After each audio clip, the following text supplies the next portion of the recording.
بسم اللہ الرحمن الرحیم. میں ہوں Parvez Sandila social media talk show کے ساتھ. آج ہمارے ساتھ مہمان ہیں رانا ثناءاللہ صاحب. بڑی خصوصی گفتگو ہوگی. السلام علیکم رانا صاحب. جی وعلیکم السلام. بہت شکریہ رانا صاحب وقت کے لیے. رانا صاحب سب سے پہلے تو ہمیں ذرا یہ بتائیں کہ عمران خان صاحب نے فرمایا ہے کہ اگر اقتدار سے نکالا گیا تو میں بہت خطرناک ہو جاؤں گا. یہ پیغام اپوزیشن کے لیے یا کسی اور کے لیے ہے؟ دیکھیں ویسے تو اکثر یعنی ان کی گفتگو جو ہے وہ ساری بدحواسی اور اس کے پیچھے کوئی منطق نہیں ہوتی. جب بھی وہ بات کرتے ہیں وہ اپنے بارے میں کریں یا اپنے مخالفین کے بارے میں کریں تو بات ان کی ہوتی تو ایسے ہی یعنی جو ہے وہ کوئی اس کے اوپر آپ کوئی جو ہے وہ یہ نہیں کہہ سکتے کہ اس نے کو کسی سوچ کے یا کوئی وائز اس کا کوئی جو ہے وہ پیچھے اس کا کوئی کانسیپٹ ہے. لیکن یہ بدحواسی میں اور فرسٹریشن میں اس دن جو اس نے گفتگو کی ہے اس ساری گفتگو کو آپ کو ایز ہول لینا چاہیے. تو اس بدحواسی کا اور اس فرسٹریشن سے اندازہ مجھے بھی ہوتا ہے کہ اس کا جو بیس ہے یہاں پہ وہ سمجھتا ہے کہ میں جس طرح سے یہاں تک پہنچا ہوں اور جو قوتیں مجھے یہاں تک پہنچنے میں فیسیلیٹیٹ کرتی رہی ہیں اور مجھے سپورٹ کرتی رہی ہیں تو شاید اس کی طرف سے اسے کو تھوڑی مایوسی کا سامنا ہے. اور وہ اس نے اس فرسٹریشن میں جو ہے وہ اس نے بات کی ہے کیونکہ اپوزیشن کو تو وہ یہ کہتا تھا کہ میں جب حکومت میں آؤں گا جی تو آپ کے خلاف میں کیسز بناؤں گا, میں آپ کو تکلیف دوں گا, میں آپ کو رلاؤں گا, میں آپ کو جیلوں میں ڈالوں گا, میں آپ کو جو ہے وہ کرپشن کا پیسہ واپس لاؤں گا. یعنی اپوزیشن کو تو وہ اس وقت دھمکیاں دیتا تھا کہ جب میں گورنمنٹ میں آؤں گا یہ سارا کچھ کروں گا. اب آ گیا گورنمنٹ میں, آ کے سارا کچھ انہوں نے کیا.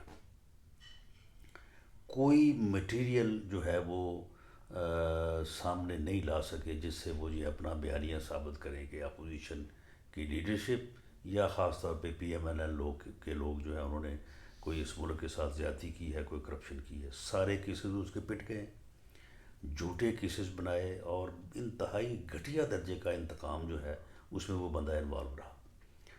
تو اب جب 4 سال بعد اب وہ گورنمنٹ میں آ کے بھی ناکام ہو گیا ہے, جو کہ گورنمنٹ میں آگے کہتا تھا کہ میں 100 دن میں کروں گا, میں 6 مہینے میں کروں گا, میں 1 سال میں کروں گا, اب یہ سال جو ہے یہ اس میں اب سارا کچھ ہو جائے گا. تو اب جو وہ ناکام ہو چکا ہے تو اب اپوزیشن میں جا کے دوبارہ وہ وہاں پہ کیا کرے گا. رہی بات کہ جی میں لوگوں کو سڑکوں پہ لے آؤں گا, بھئی تم اس بات کے اوپر سڑکوں پہ لاؤ گے گورنمنٹ کو لوگوں کو تو لوگ آپ کو پوچھیں گے نہیں کہ تم نے 5 سال میں کیا کیا. ایک تو ہمارا حشر کر دیا, مہنگائی میں مار دیا, ملک جو ہے وہ ڈبو دیا, اکانومیکل جو ہے وہ اس کو تباہ کر دیا, آئی ایم ایف کے حوالے کر دیا, کشمیر کا مسئلہ جو ہے وہ مودی کی جھولی میں ڈال دیا. تو اب تم کون سی باتیں کر رہے ہو.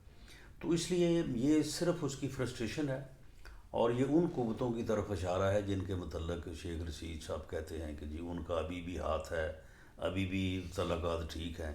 تو لگتا یہ ہے مجھے, اور کوئی ادھر ادھر کی کوئی ہمیں انفارمیشن نہیں ہے, نہ کو ہم اس قسم کی کسی گفتگو میں یا ڈیل میں شامل ہیں. مجھے اس کی گفتگو سے لگتا ہے کہ اب اس کا وہاں پہ کام جو ہے نا اس کا خراب ہے. کام خراب ہے, بالکل ٹھیک. رانا صاحب بالکل ٹھیک ہے, یہ فرسٹریشن میں سب کچھ کرتے ہیں, لیکن ظاہر ہے پرائم منسٹر کے عہدے پر ہیں اور جب یہ فارغ ہوتے ہیں تو واقعی ہی کوئی اس قسم کی حرکت کر سکتے ہیں. اکثر دیکھا جاتا ہے وہ کہتے ہیں جی راز بتا دوں گا, یہ کر دوں گا. وہ کیا خطرناک حرکت کر راز سکتے ہیں؟ کیا راز ہیں. یعنی 90 کی دہائی میں جو اسٹیبلشمنٹ نے کیا وہ تو اب بکس موجود ہیں. جی اس وقت جو لوگ تھے انہوں نے بعد میں کتابیں لکھی ہیں, خود اعتراف کیا ہے. کسی نے کہا کہ جی میں یہ کیا, کسی دوسرے نے کہا میں نے وہ کیا. H and everything is جو ہے وہ ریکارڈ پہ ہے اور کوئی چیز جو ہے وہ چھپی ہوئی نہیں ہے.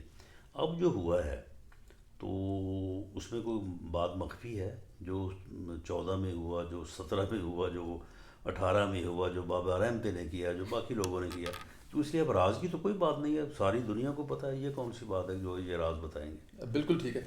ہاں صاحب، ابھی آپ نے شیخ شیخ صاحب کا ذکر کیا ہے، فوج کے ترجمان نے کہا ہے کہ ہمیں سیاست سے دور رکھیں، لیکن شیخ صاحب نے ابھی بی بی سی کو انٹرویو دیتے ہوئے کہا ہے کہ ہمارے سر پر سایہ ہے، یہ عمران خان کے سر پر سایہ ہے. تو آپ کیا سمجھتے ہیں کہ فوج کے ترجمان کو اس کی کوئی تردید یا کوئی سختی بیان دینا چاہیے یا؟ دیکھیں جی، معاملہ یہ ہے کہ میاں نواز شریف صاحب باوجود تمام تر مشکلات کے، میں سمجھتا ہوں کہ ہم سب جو ہے وہ اس گھٹیا ترین انتقام کا نشانہ بنے ہیں، اور ہم سب نے جو ہے وہ سخت حالات دیکھے ہیں. لیکن اگر ان کو آپ اینالائز کریں یا اس کی درجہ بندی کریں تو میں سمجھتا ہوں کہ میاں نواز شریف نے اور شریف فیملی نے، انہوں نے بہت ہی بدترین جو ہے وہ انتقام کا سامنا کیا ہے. ان کی خواتین تک، ان کے بچوں تک انہوں نے ان کو جو ہے وہ ملوث کیا ہے. پوری فیملی جو ہے اس میں سے آدھی فیملی جیل میں ڈالی گئی ہے، جو بچ کے نکلے ہیں وہ بھی اس وقت یعنی جو ہے وہ دیار غیر میں جو ہے وہ بیٹھے ہیں. کاروباری طور پہ آپ کو پتہ ہی کیسے حالات میں کاروبار تباہ ہو جاتے ہیں. ان سب کے باوجود میاں نواز شریف نے کبھی یہ نہیں کہا کہ میں ان لوگوں کو چھوڑوں گا نہیں، میں ان سے انتقام لوں گا، میں ان کو جیلوں میں ڈالوں گا، جس طرح سے یہ کرتا جی رہا. جی حالانکہ اسے تو کسی نے کہا بھی کچھ نہیں، اور اس کے باوجود اس نے ایک جو ہے وہ عجیب و غریب جو ہے وہ بیانیہ بنایا. میاں صاحب کے نہ صرف یہ کہ انہوں نے کبھی میڈیا میں بات نہیں کی، انہوں نے کبھی پارٹی کی جو یعنی میٹنگز. انتہائی اہم ترین میٹنگز ہوتی ہیں جن میں سے کوئی ایک لفظ بھی باہر نہیں آتا، وہاں پہ بھی کبھی انہوں نے بات نہیں کی. ان کا ایک ہی موقف ہے کہ غیر سیاسی مداخلت، غیر آئینی مداخلت بند ہونی چاہیے، فری فیئر الیکشن ہونے چاہیے، سولین بالادستی کے تحت ملک جو ہے اس کو آگے بڑھنا چاہیے. بس اس کے علاوہ کوئی ان کا کوئی اور جو ہے وہ مطالبہ نہیں ہے. تو اس لیے ہم تو اس بات کے دائی ہیں، ہم تو اس بات کے پروموٹر ہیں، ہم تو اس بات کے لیے سیاسی جدوجہد کر رہے ہیں کہ کوئی غیر سیاسی غیر آئینی مداخلت نہیں ہونی چاہیے، اداروں کو اپنی آئینی حدود میں رہنا چاہیے، ووٹ کو عزت ملے، عوام کا فیصلہ تسلیم ہو اور ملک آئین اور قانون کے مطابق چلے.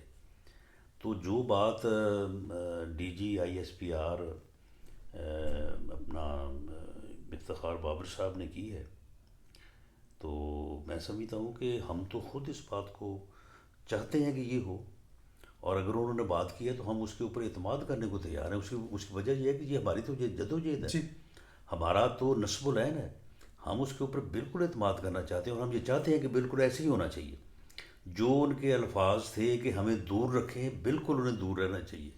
جو ان کے الفاظ تھے کہ جی ہمارے ساتھ کوئی بات نہیں ہو رہی، ہم نہیں کر رہے، بالکل انہیں ایسے ہی کرنا چاہیے.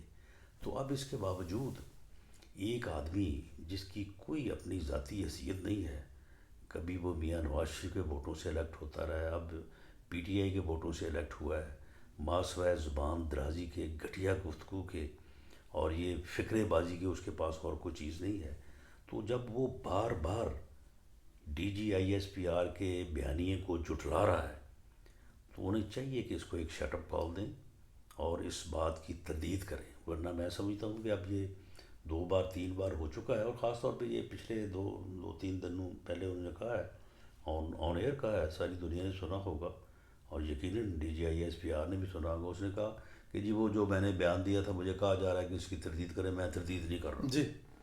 تو اس کے بعد میں سمجھتا ہوں کہ یہ تو N F is N F والی بات ہے، انہیں چاہیے کہ اس کی تردید کریں. فوج کو چاہیے کہ اس کی بلکہ تردید. میں تو مطالبہ کروں گا کہ ان کو جو ہے وہ in the best interest of country and institution انہیں اس کی تردید کرنی چاہیے، بالکل بلکہ اس کو شٹ اپ کال دینی چاہیے. تردید بھی کرنی چاہیے اور شٹ اپ کال بھی دینی چاہیے. سر، میاں نواز شریف کی واپسی کے حوالے سے کیا خبر ہے؟ کیا فیصلہ ہو چکا ہے کہ جو مارچ میں مارچ ہو رہا ہے اس وقت تک میاں صاحب تشریف لے آئیں گے واپس؟ نہیں، کوئی فیصلہ نہیں ہوا. جو بھی کوئی بات کرتا ہے، اب دیکھیں میری اگر بات ہوتی ہے میاں صاحب سے، جی میں اگر میاں صاحب سے کہوں کہ میاں صاحب یہاں پہ لوگ آپ کو بہت یاد کر رہے ہیں، جی میاں صاحب آپ کی یہاں پہ ضرورت ہے، جی میاں صاحب لوگ آپ کو بڑا پیار کرتے ہیں، وہ چاہتے ہیں آپ جلد آئیں، تو کیا میاں صاحب کہیں گے کہ میں نہیں آؤں گا؟ وہ کہیں گے جی انشاءاللہ بالکل میں آؤں گا، میں جلد آؤں گا، اور میں ضرور آؤں گا. اور یہ بات ہے بھی درست، وہ ضرور آئیں گے انشاءاللہ. لیکن جہاں تک اس بات کا تعلق ہے کہ میں یہ بات اس بات کے بعد میں یہاں پہ آگے ڈیٹ دے دوں کہ جی وہ 23 فروری کو آ رہے ہیں، 23 مارچ کو آ رہے ہیں یا جنوری میں آ رہے ہیں، یہ غلط ہے. یہ لوگوں کی اپنی اپنی اسیسمنٹس ہے. بعض سینئر دوستوں نے بھی ایسی بات کی ہے، میں سمجھتا ہوں یہ ان کا اپنا ایک اندازہ ہے. میاں نواز شریف صاحب نے کب آنا ہے اس کا کوئی آنا تو ہے، اس جی میں تو کوئی یہ بات تو کہی نہیں جا سکتی کہ نہیں آنا، آنا ہے. لیکن کوئی ڈیٹ ٹائم یہ فیصلہ انہوں نے ابھی نہیں کیا. اور جب وہ فیصلہ کریں گے سب سے پہلے پارٹی کو آگاہ کریں گے، اور پارٹی ان کے بہاف پہ یا وہ خود باقاعدہ ڈیٹ اناؤنس کریں گے کہ جی میں فلاں تاریخ کو فلاں ایئرپورٹ پہ میں وہاں پہ آ رہا ہوں. یہ اعلان کسی انڈیویجول کو جو ہے وہ کرنے کی ضرورت نہیں پڑے گی. بالکل ٹھیک ہے.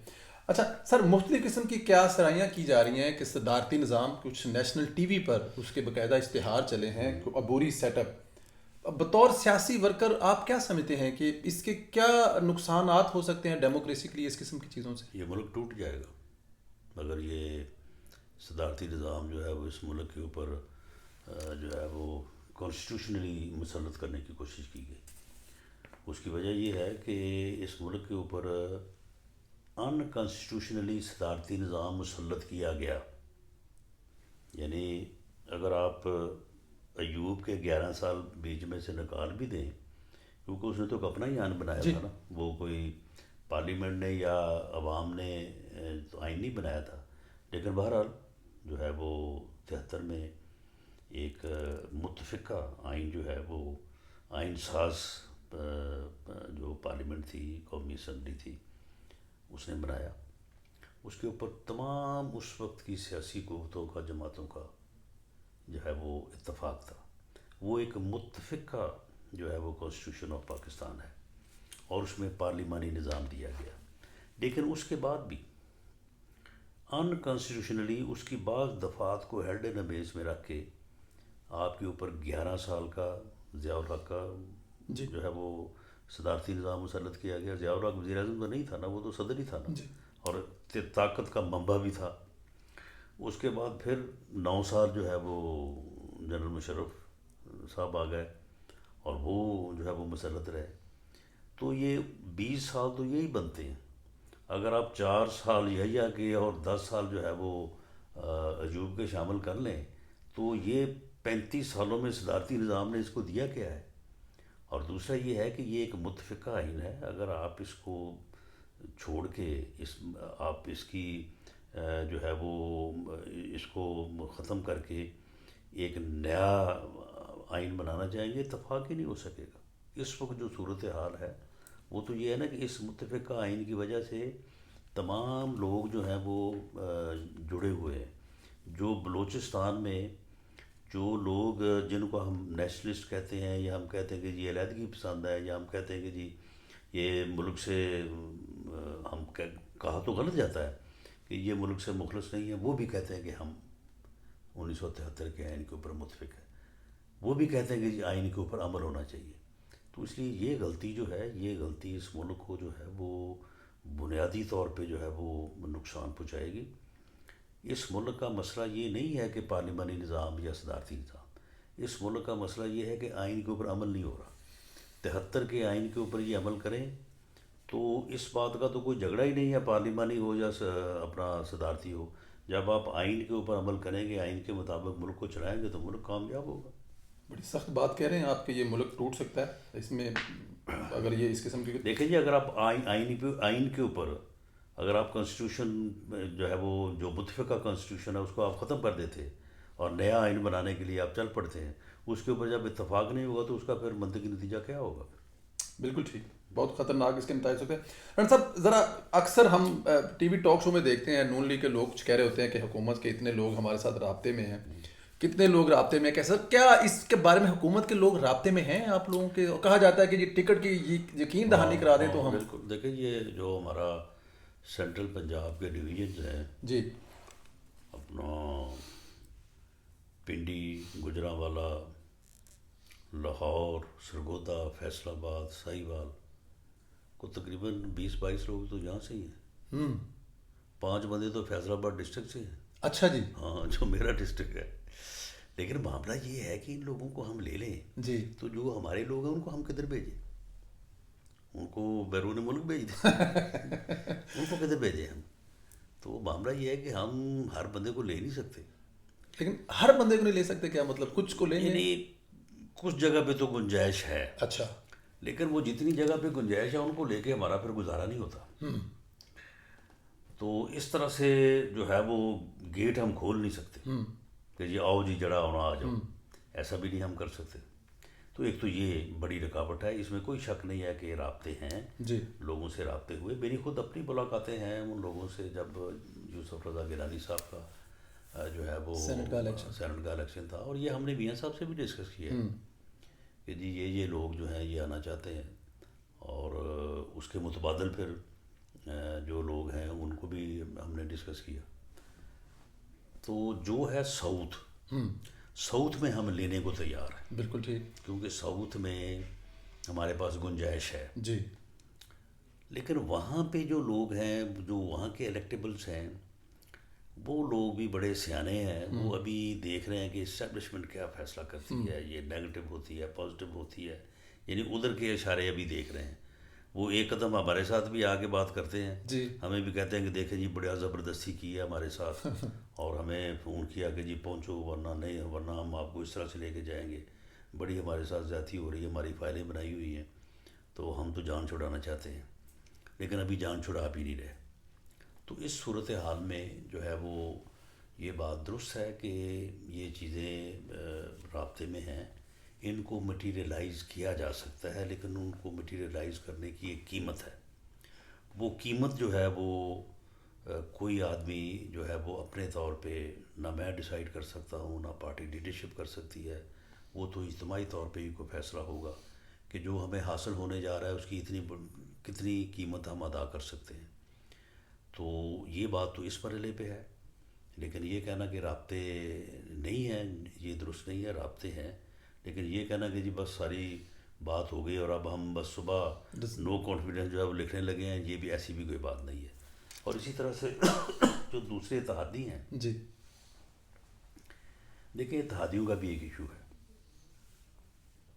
سندیلا صاحب اتحادی اس وقت گورنمنٹ میں بیٹھے ہیں، جی اور گورنمنٹ میں چلو جیسے بھی بیٹھے ہیں، بیٹھے تو گورنمنٹ میں ہے نا، کوئی چھوٹا موٹا کوئی کام شام چل نہیں رہا ہے نا. اگر تو ہم ان کو کہیں گے جی دیکھیں آپ سپیکر ہیں، وہاں ہم آپ کو چیف منسٹر بناتے ہیں، تو ان کے لیے آنا آسان ہوگا. ہم کہیں جی آپ کے پاس 2 منسٹریز ہیں، اچھا چلیں ہم آپ کو 3 منسٹریز دیتے ہیں، اور جو ہے وہ ہم آپ کو اچھے محکمے دیں گے. وہ بھی سوچیں گے کہ اچھا جی چلیں بہتری آ رہی ہے. ہم تو ان کو کہہ رہے ہیں کہ جناب آئیں، عدم اعتماد کریں، اس کے بعد ہم اسمبلیاں توڑیں گے، آپ کو گھر بھیجیں گے، دوبارہ الیکشن کروائیں گے، گھر بھیجیں گے، دوبارہ الیکشن کروائیں گے.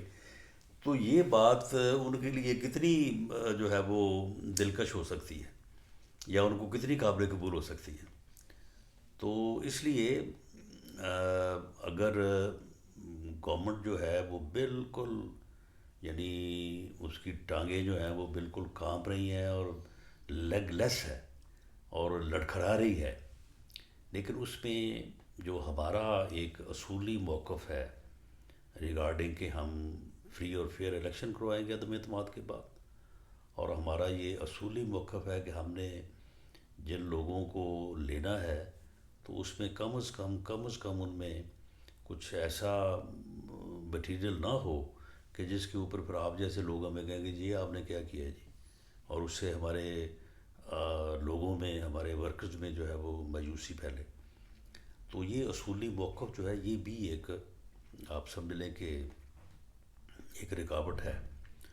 تو یہ ایسے چل رہا ہے. اس میں ایک صورت یہ بھی ہو سکتی ہے کہ گورنمنٹ تو ان سے چل نہیں رہی، تو ان سے 1 سال اور ان سے گورنمنٹ کو لے کے چلنا اور معاملات کو کنٹرول میں رکھنا، اچھا ملک ہماری یہ اسیسمنٹ ہے یہ ممکن نہیں ہے. معاشدان بہت سارے یہ کہہ رہے ہیں جنہوں نے کام کیا ان کے ساتھ، مطلب کسی کا نام لیتے ہیں جیسے شبر زیدی، کہ ملک صرف اناؤنس ہونا ہے، تو 1 سال اگر اور ان کو دے دیا گیا تو نہیں، ہم تو ان کو 1 دن نہیں دینا چاہتے. ہم تو یہ چاہتے ہیں کہ یہ بجائے اس کے کہ یہ ملک کا بٹھائیں اور جو ہے وہ اس کو ملک کو ایسی جگہ پہ لے جائیں جہاں پہ جو ہے وہ واپسی ناممکن ہو.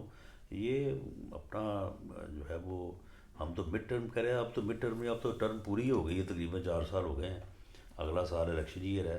تو یہ اسمبلیاں ڈیزالو کریں اور الیکشن کروائیں اور عوام کو جو ہے وہ فیصلہ کرنے دیں. عوام کا فیصلہ جو ہے وہی جو ہے وہ اس وقت حل ہے ملک کے ان مسائل کا. آپ تو جو اکانومسٹ ہے نا، وہ تو چلو اپنی باریک بینی کی باتیں کرتے ہیں، جی بات سیدھی سیدھی ہے. یہ یوریا جو ہے، جی اس کا جو بحران ہے، جی اس وقت پوری کسان آبادی پوری، یعنی یہ چلو 70% نہیں تو 65% لے لیں، 60% ہی لے لیں، رول گئی ہے، لوگ ذلیل و خوار ہو گئے. اچھا پھر دوسرا دیکھیں کہ ہمارے زمانے میں اس کا ریٹ 1,000 سے 1200 1250 اس کے حد درمیان 1300 تک تھا، 1000 اور 1300 کے درمیان تھا. اس وقت اس کا ریٹ جو ہے یہ 1750 ہے. 1750 میں آپ کو 2 بوریاں نہیں ملتی، 3000 میں آپ ایک ٹرک لے لیں.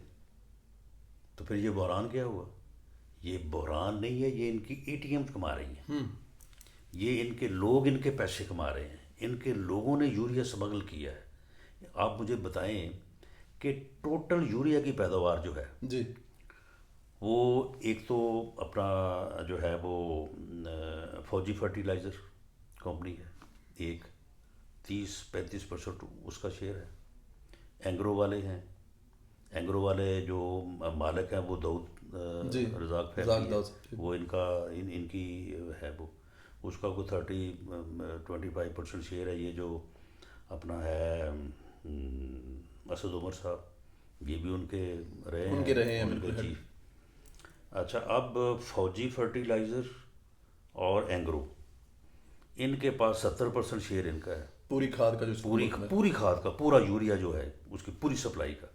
باقی جو ہے وہ 30% وہ فاطمہ فرٹیلائزر والوں کا ہے، یہ فیصل مختار جو جی جی ملتان کے. جی جی جی جی آپ مجھے بتائیں کہ 3 فیکٹریاں ہیں، 3 فیکٹریوں کو گورنمنٹ بلا کے، اگر ہماری گورنمنٹ ہوتی ہم خدا کی قسم ایک شام ان تینوں صاحبان کو بلاتے اور ان سے کہتے ہیں کہ جناب یہ آپ زیادتی کرنے جا رہے ہیں پوری ملک اور قوم کے ساتھ، آپ اس کو جو ہے وہ، یہ ہو سکتا ہے کہ ایک ان کا جو ڈیلر ہے وہ فیکٹری سے مال بک کروائیں جو ہے وہ مثال کے طور پہ حیدرآباد کے لیے یا گجرانوالہ کے لیے یا فیصل آباد کے لیے، اور مال جو ہے وہ پشاور پہنچ جائے. یہ کیسے ہو سکتا ہے؟ اس ڈیلر کی ایسی تیسی، وہ ڈیلر جو ہے اس کی ڈیلرشپ کینسل کر کے 10 لوگ بیٹھے ہوتے ہیں وہاں پہ ڈیلرشپ لینے کے لیے، ایڈوانس جو ہے وہ گارنٹی جمع کروانے کے لیے. وہ تو آپ کے پاؤں پڑ جائے گا کہ جناب خدا کا نام ہے، میری ڈیلرشپ جو ہے وہ کینسل کینسل نہ نہ کریں. کریں. اور تو معاملہ یہ ہے کہ یہ کیسے ہو گیا کہ یہ انہوں نے ساری جو ہے وہ اپنا کھاد جو ہے یوریا جو ہے انہوں نے اسمگل کر دی ہے. یہ ان فیکٹریوں کی جو ہے وہ ملی بھگت. ملی بگ سے ہوئی ہے، ڈیلرز کی ملی بگ سے ہوئی ہے. اور وہ ڈیلرز جو ہیں وہ ان کی ای ٹی ایمز کے جو ہے وہ آگے کارندے ہیں، ان کی ای ٹی ایمز بیچ میں پڑی ہیں. اب اس میں اب آپ دیکھیں کہ 2 منسٹریاں جو ہے وہ اس میں انوالو ہیں، ایک خسرو بختیار ہے اور دوسری جو ہے وہ پروڈکشن کی جو اپنا پروڈکشن کا جو خسرو بختیار ہی ہے. دوسرا جو ہے فوڈ سیکورٹی وہ غالباً فخر امام صاحب جی ہیں. ان دونوں کے جو سیکٹری آپ پتہ کریں وہ سیکٹری کون ہے؟ ایک تو پنجاب کا سیکٹری ٹو سی ایم ہوتا تھا، جی اب اسے ایڈیشنل سیکٹری لگا کے تو اسے انچارج بنایا ہوا ہے. معاملہ یہ ہے کہ یہ یہاں پہ وہ سیکٹری ٹو سی ایم تھا اور سارے پیسے بزدار کے لیے وہ اکٹھے کرتا تھا، اور ڈی سی اور ڈی پی او جو ہے وہ پیسے دے کے لگ رہے تھے. اب وہاں پہ جا کے جو ہے وہ کھاد انہوں نے بھیج دی ہے رشیا تک اور افغانستان تک. تو یہ سارا جو ہے یہ ان کی جو اے ٹی ایمز ہیں وہ ان کو اربوں روپے کے فنڈز دیتی ہیں. یعنی یہ کرپشن نہیں کرتے، یہ فنڈز لیتے ہیں. انہوں نے کرپشن کا نام جو ہے نا وہ فنڈز رکھا ہوا ہے. فنڈز لیتے ہیں یعنی خیرات لیتے ہیں، اور اس خیرات کو جو ہے وہ پھر جدھر جدھر بھی جو ہے وہ لے کے جاتے ہیں اور کہتے ہیں کہ جی نہیں جی ہم تو رشوت نہیں لے رہے. اب یہ جو رنگ روڈ کی وہاں پہ جو مسئلہ ہوا ہے پنڈی والا. وہاں پہ کروڑوں روپے کے چیکس جو ہیں وہ ان کے اداروں کو ان لوگوں نے دیے ہیں جن لوگوں نے وہاں پہ اربوں روپے کمایا.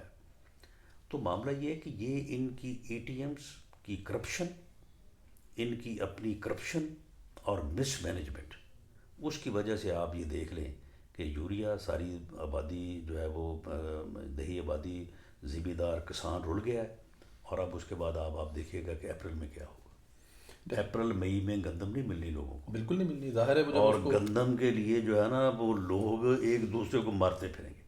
آپ مجھے بتائیں کہ یہ جو اکانومسٹ جو بتا رہے ہیں چیزیں جی ان کو آپ چھوڑیں. اب حالات جب یہ ہوں گے، اب یہ کھاد کی وجہ سے ہو رہے ہیں پھر گندم کی وجہ سے ہو گئے، تو یہ آپ مجھے بتائیں گے یہ حکومت کیسے سال پورا کرے گی جی؟ یہ حکومت کیسے چلے گی اس طرح سے؟ پھر اگر سال پورا ہونا ہے تو پھر تو واقعی ٹھیک ہے، پھر تو یہ ملک میرا نہیں خیال کہ سال بعد پہ کس شکل میں ہوگا، کس صورت میں ہوگا. سنبھالنا مشکل ہو جائے گا. مشکل ہو جائے گا اچھا بالکل. رانا صاحب، یہ لانگ مارچ جو پی ڈی ایم نے 23 مارچ کو اناؤنس کیا کہ ہوگا، اب پیپلز پارٹی درمیان میں آگے وہ 27 فروری کو کر رہی ہے، تو یہ کیا ممکن ہے کسی جگہ کو بات چیت چل رہی ہے کہ مطلب ایک جگہ پہ اکٹھے نہیں ویسے ہی یہ اس کی وجہ یہ ہے کہ اگر وہ 27 کو چلیں گے جی تو کراچی سندھ سے انہوں نے کو 27 کو تو نہیں نہ پہنچ جانا. جی کوئی میری راستے میں ٹھہراتے کوئی، میرا خیال ہے کہ وہ مارچ 10 11 12 مارچ تک ہو جائے. ویلکم کریں گے لاہور میں ان کو؟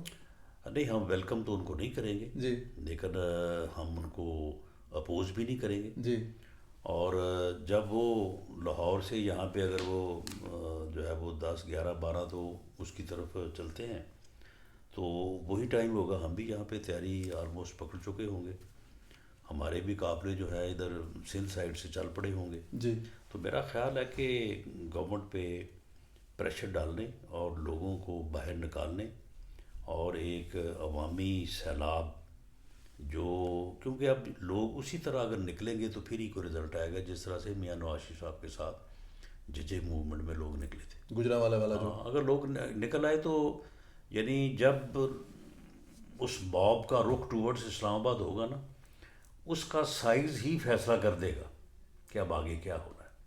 اس کے لیے کوئی ضروری نہیں ہے کہ وہاں پہ جا کے لوگ جو ہے وہ داخل ہی ہوں گے، تو پھر معلوم پہلے ہی ہو جائے گا. جب لاہور سے موب جو ہے وہ نکلا تھا تو فیصلہ اسی وقت ہو گیا تھا. جی تو اب میں سمجھتا ہوں کہ اب کوئی اور وجہ نہیں ہے کہ لوگ جو ہے وہ ملک کو بچانے کے لیے اس نااہل نالائق ٹولے سے جان چھڑانے کے لیے اور ملک کو ایسے حالات میں جانے سے بچانے کے لیے کہ جہاں سے پھر واپسی ممکن نہ ہو، اب لوگوں کو نکلنا چاہیے.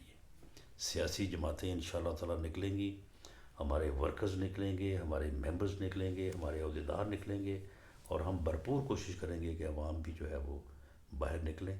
اور اگر ایسا ہوتا ہے تو انشاءاللہ تعالیٰ اس کا رزلٹ جو ہے وہ یہ 2-3 دن میں جو ہے وہ معاملہ جو ہے وہ اس بات کے اوپر آ کے منتمج ہو جائے گا کہ بھئی یہ ریگ الیکشن کی وجہ سے یہ. اور دیکھیں بنیاد وہی ہے، جی بنیاد وہی سازش ہے جو پی ایم ایل این کے خلاف ہوئی، جمہوریت کے خلاف ہوئی اور ریگ الیکشن کے اوپر اختتام پذیر ہوئی، اور اس کے بعد یہ ٹولہ مسلط ہوا. تو وہیں پہ واپس جانا ہوگا اور اس ملک میں فری اینڈ فیئر الیکشن کرانے ہوں گے. بالکل ٹھیک ہے رانا صاحب. لیکن یہ ابھی آپ نے جو فرمایا نا گجرانوالہ، نواز شریف صاحب اگر مس ہوتے ہیں، اگر اللہ کرے وہ یہاں پہ ہوں تو پھر تو لاہور میں فیصلہ ہو جائے گا. لیکن وہ جو مارچ تھا اس میں نواز شریف صاحب، میاں نواز شریف صاحب کی سپورٹ، ان کا پورا جو ہے وہ اس موومنٹ کے اوپر ان کا پورا ہاتھ ہے، اور یہ انہی کا فیصلہ ہے، انہی کے فیصلے کو پارٹی جو ہے وہ آگے لے کے چل رہی ہے. تو رہی بات کراؤڈ پولنگ کی، تو مریم نواز جو ہے نا وہ اس وقت وہ کم کراؤڈ پولر نہیں ہے. متبادل ہے نواز شریف صاحب کا. بالکل ہے، اس میں کوئی شک نہیں ہے. ٹھیک ہے پیچھے فورس انہی کی ہے، لیکن مریم نواز جو ہے وہ انشاءاللہ تعالیٰ جب لاہور سے نکلیں گی تو انشاءاللہ تعالیٰ اس قافلے میں بھی میں میاں صاحب کی گاڑی کے ساتھ ساتھ تھا. تو مجھے امید ہے کہ اب بھی وہی منظر جو ہے وہ دیکھنے کو ملیں گے انشاءاللہ۔ بالکل ٹھیک ہے رانا صاحب، آخری ایک دو سوال ہے رانا صاحب، یہ فیصل واڈا صاحب اتنے لاڈلے کیوں ہے؟ حکم دیا گیا ہے کہ 1 مہینے میں فیصلہ سنایا جائے عدالت طرف سے، لیکن الیکشن کمیشن اور ڈیٹیں کراس ہو گئی ہیں، کوئی فیصلہ نہیں سامنے آ رہا۔ دیکھیں یہ چیزیں ہیں، اب الیکشن کمیشن بھی اور عدالتیں بھی کہیں کہیں وہ اپنے آپ کو اسرٹ کرتی ہیں، بہت اچھی بات ہے، ہم اس کو اپریشیٹ کرتے ہیں۔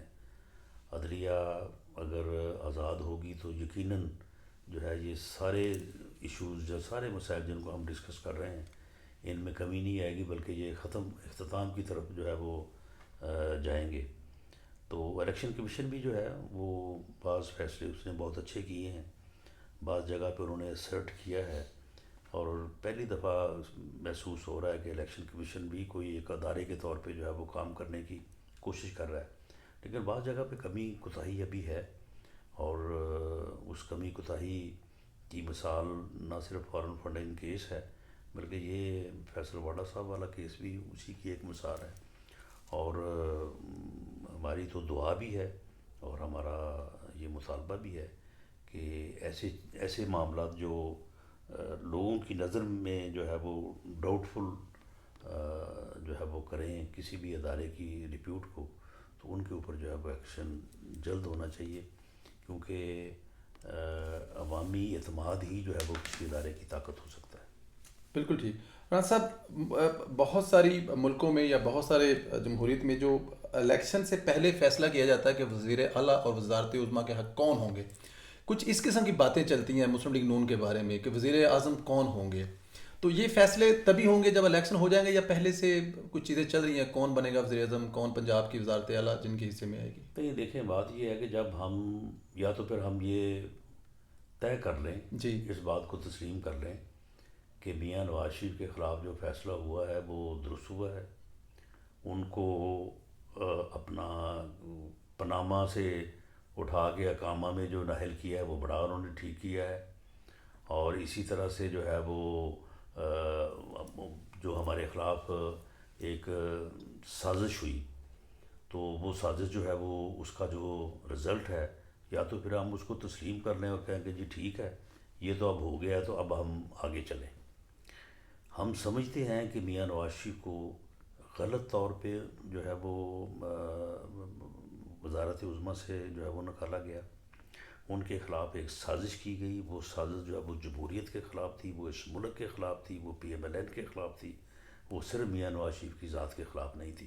ہم اس کو قطعی طور پہ جو ہے وہ تسلیم نہیں کرتے، نہ ہم اس کو تسلیم کرنے کو تیار ہیں، لہٰذا ہمارا وزیر اعظم، ہمارا پارٹی لیڈر جو ہے وہ میاں نواز شریف ہے۔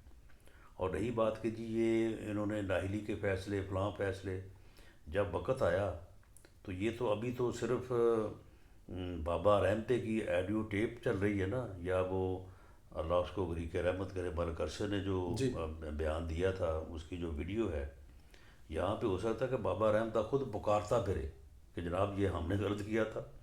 آپ کو پتہ ہے نا جی ذوالفقار علی بھٹو کی جی پھانسی کے بعد بھی ایک farmer chief justice of supreme court کے جج نے اپنی بک میں کیا لکھا ہے اس نے، تو ہو سکتا ہے یہ لوگ خود جن سے فیصلے کروائے گئے ہیں وہ کہیں کہ جناب یہ ہم نے فیصلے غلط کیے تھے۔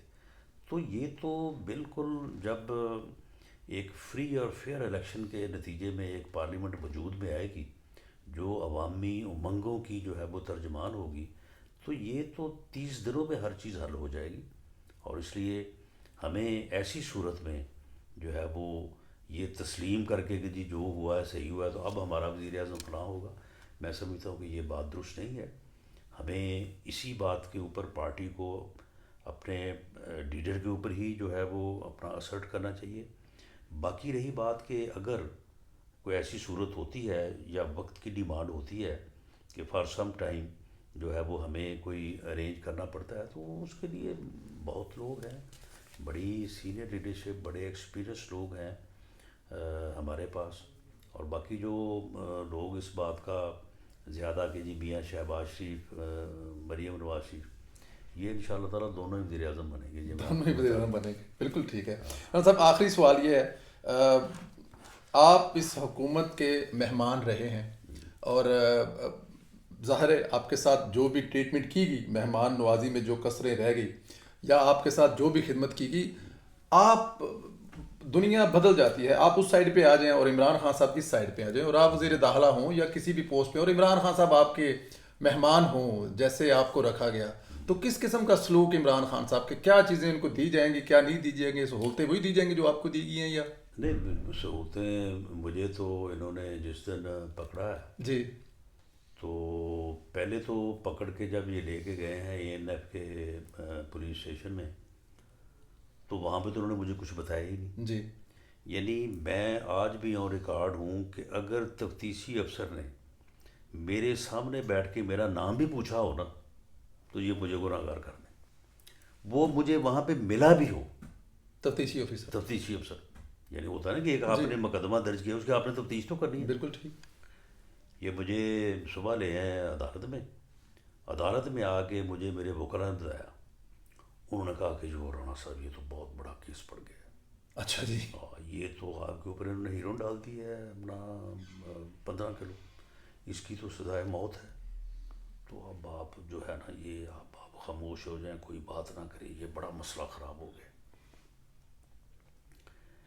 میں نے کہا کہ جب انہوں نے یہ ڈالی ہے اپنے پاس سے، میرا تو اس چیز سے کوئی تعلق نہیں ہے، تو اب اگر میں خاموش ہو گیا تو لوگ سمجھیں گے کہ شاید کوئی بات ہے. تو میں نے کہا کہ نہیں، خاموش میں نے نہیں ہونا، میں بالکل اپنی بات کروں گا. اور میں نے اس دن پہلے دن جو ہے وہ اپنا جو ہے وہ موقف رکھا. تو اس کے بعد مجھے تو انہوں نے جیل میں جا کے وہ ایک علیحدہ ہی یعنی ایک سائڈ پہ سیل تھے، تو اس میں انہوں نے ایک کمبل اور ایک چادر جی وہ دے کے انہوں نے مجھے بند کر دیا وہاں پہ. باقی اور قیدیوں سے کوئی؟ نو نو، وہاں پہ کچھ 100 کے قریب ہمارے لوگ تھے. اپنا یہ نیب میں خواجہ سعد جی رفیق جی صاحب تھے، جی سلمان رفیق تھے، فواد حسن فواد وہاں پہ تھے، آہد چیمہ تھے، اور بہت سارے ہمارے دوست تھے بڑے. اپنا بلکہ میرا خیال ہے میاں صاحب کے بھتیجے بھی وہیں پہ جی. تھے. وہ مجھے کچھ چیز نہیں بھیج سکتے تھے. میں 6 مہینے رہا ہوں، وہ مجھے مل نہیں سکتا. 6 مہینے میں آپ وہاں پہ کسی نہ دوسرے؟ نہ بالکل. جب مجھے یہ وہاں سے نکالتے تھے نا فیملی سے ملاقات کے لیے، جی باقاعدہ کرفیو لگاتے تھے کہ وہاں سے لے کے ڈیوڑی تک جو ہے نا کوئی بندہ مجھے مل نہ سکے. اور خاص طور پہ جو یہ میرے دوست ہوتے تھے، ان کی بیرک کا خاص خیال رکھتے تھے کہ وہاں سے کوئی آدمی نظر نہ نہ پڑ جائے. وہاں سے آ جائے. اور اس کے بعد وہ پھر اس کمرے میں میری ملاقات ہوتی تھی. میں کچھ 6-7 ماہ اپنی فیملی کے علاوہ یا وکلاء کے علاوہ میں کسی بندے سے مل نہیں سکا، کسی بندے سے نہیں مل سکا. تو اب بات یہ ہے کہ ان کے ساتھ جو ہے وہ سلوک کی بات، میرا نہیں خیال کہ اس قسم کا جو ہے وہ سلوک ہم کر سکیں گے، کیونکہ ہمارے دل میں آج بھی جو ہے وہ خوف خدا ہے. لیکن کم از کم وہ جو 15 کلو ہیرون ہے جی وہ تو میری نہیں ہے نا، بالکل ٹھیک. وہ تو انہی کی ہے نا، تو وہ تو ان کے اوپر ڈلنی چاہیے نا. وہ تو ڈرنی چاہیے، لیکن وہ اب انہوں نے کیس بنایا کہ جی افغانستان سے جی افغانی جو ہیں گروہ ایک، جی وہ ہیرون وہاں سے لاتا ہے اور وہ فیصل آباد لے جاتا ہے. اور فیصل آباد سے پھر میں اپنی گاڑی میں رکھ کے لاتا ہوں لاہور، اور لاہور سے پھر لا کے پوری دنیا میں جو ہے نا فلائی میں نیٹ ہے، اور اس نیٹ کے ذریعے سے جو ہے نا وہ میں پوری دنیا میں جو ہے وہ ہیروئن سپلائی کر رہا ہوں. وہ بھائی یہ 2.5 سال ہو گئے ہیں، 3 سال ہو گئے ہیں، وہ کدھر ہے وہ نیٹ؟ یعنی کوئی ایک آدمی تو پکڑو اس کو. اور وہ جو افغانی آتے تھے ان کو وہ سیدھے لاہور نہیں آ سکتے تھے موٹر وے پہ، وہ فیض آباد کیوں جاتے تھے؟ یعنی ایسا بے تکا اور ایسا یعنی غلط یعنی یہ کیس بنایا کہ جس کو کوئی تسلیم نہیں کر سکتا، جس میں کوئی یعنی کوئی تک ہی نہیں ہے جس کی.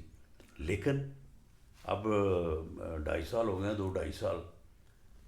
چاہیے تو یہ تھا نا کہ جب یہ پوری دنیا کو پتہ چل گیا کہ بھئی یہ غلط کیس ڈالا گیا ہے، تو کوئی وزیر اعظم کو نہیں پتہ چلا، باقی لوگوں کو نہیں پتہ چلا، کیوں نہیں اس کو واپس لیا انہوں نے؟ اب بھی وہ ارشد ملک ڈھونڈ رہے ہیں کہ کوئی ارشد ملک مل جائے تو اس کو کہہ کے تو اس کو سزا دلوا دیں.